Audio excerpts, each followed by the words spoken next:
Hi all, today problem is the least number that is divisible by all the numbers from 2 to 10 అని అడిగాడు. అంటే ఎన్నిటితో divisible అయ్యే least number ఏది అని అడిగాడండి. ఇలా ఇచ్చినప్పుడు మనం ఏంటంటే the required number is LCM of these numbers from 2 to 10. So the required number is equals to the LCM of 2 to 10.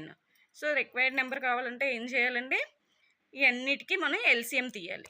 So LCM తీస్తే మనకి ఏమొస్తుంది, 2ని 2 కింద రాస్తాం, 3, 4ని 2 2s 5, 6ని ఎలా రాయొచ్చు 2 into 3, 7, 8ని 2 into 2 into 2 అంటే 2 cube, అండ్ 9ని 3 square, and 10 2 into 2s 5. So ఇప్పుడు మనకి ఎల్సిఎం వచ్చి 2520. This is the least number that is divisible by these numbers.